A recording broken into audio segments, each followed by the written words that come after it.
धामी सरकार 2.0 के कार्यकाल का 1 साल पूरा हो गया है। भाजपा सरकार अपने इस 1 साल के कार्यकाल को 1 साल नई मिसाल के रूप में बना रही है। इसी के तहत राजधानी देहरादून के रेंजर्स मैदान में 1 साल नई मिसाल कार्यक्रम का आयोजन किया गया। कार्यक्रम में सीएम धामी समेत राज्य सरकार के मंत्री, अफसर और पार्टी पदाधिकारी भी मौजूद रहे। सभी क्षेत्रों में प्रयास किया है और हमने एक पूरा साल उत्तराखंड की देवतुल्य जनता को समर्पित किया है। और हमारे प्रधानमंत्री जी का जो उनका उत्तराखंड के बारे में जो उनके शब्द हैं कि 21वीं सदी का तीसरा दशक उत्तराखंड का दशक होगा, उस दशक को बनाने के लिए हमारी सरकार पूरी तरह से यहाँ के जनगण मन के साथ मिलकर अनेकों प्रयासों को कर रही है। अनेकों काम धरातल पर उतरे हैं। 1 साल का कालखंड चूँकि कम समय होता है, लेकिन इस कम समय में भी अनेकों प्रयास किए, अनेकों निर्णय लिए हैं और जो आगे के लिए हमने प्लानिंग की है उन सभी को आगे धरातल पर उतारने का काम करेंगे। हरिद्वार में भी ऋषि कुल आयुर्वेदिक कॉलेज ऑडिटोरियम में 1 साल नई मिसाल कार्यक्रम का आयोजन किया गया। इस दौरान कैबिनेट मंत्री सतपाल महाराज और हरिद्वार सांसद रमेश पोखरियाल निशंक ने सरकार की उपलब्धियां गिनाई। नई बेमिसाल और नई मिसाल के रूप पर बहुत ही स्मरणीय साल रहा, जिसमें बहुत हमारी उपलब्धि रही। नीति आयोग का जो आकांक्षी जनपद कार्यक्रम था उसमें हरिद्वार रैंक 1 पे आया है। बेस्ट गंगा टाउन के रूप में हरिद्वार को प्रेसिडेंट अवार्ड मिला है। यह हमारे लिए बड़े गौरव की बात है।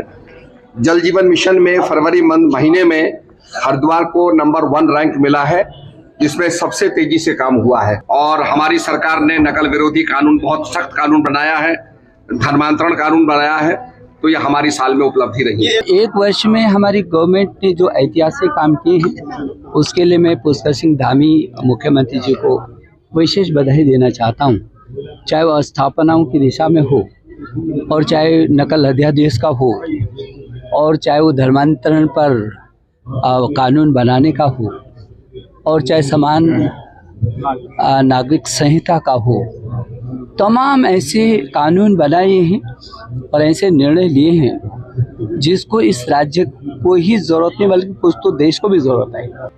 वहीं बागेश्वर के ऐतिहासिक नुमाइश खेत मैदान में भी कार्यक्रम का आयोजन किया गया। इस दौरान कार्यक्रम में सरकार के विभिन्न विभागों के स्टॉलों के माध्यम से सरकारी योजनाओं और सरकार की उपलब्धियों की जानकारी स्थानीय लोगों को दी गई। इस मौके पर स्कूली छात्र छात्राओं और विभिन्न सांस्कृतिक दलों ने रंगारंग कार्यक्रम भी प्रस्तुत किए।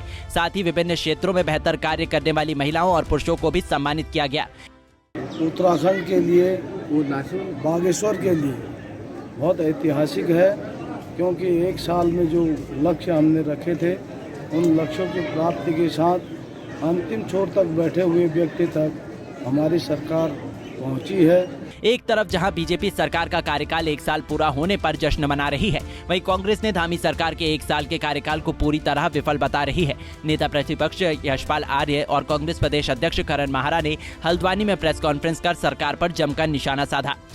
गन्ना किसान आंदोलनरत हैं, किसानों की आमदनी दुगनी करेंगे कह रहे थे, लेकिन चीनी के दाम दुगने हो गए, अल्कोहल के दाम बढ़ गए, लेकिन गन्ना किसान का समर्थन मूल्य 50 पैसे भी नहीं बढ़ पाया। जो आंदोलन कर रहे हैं ये इनका किसानों के लिए दिया गया वादा है।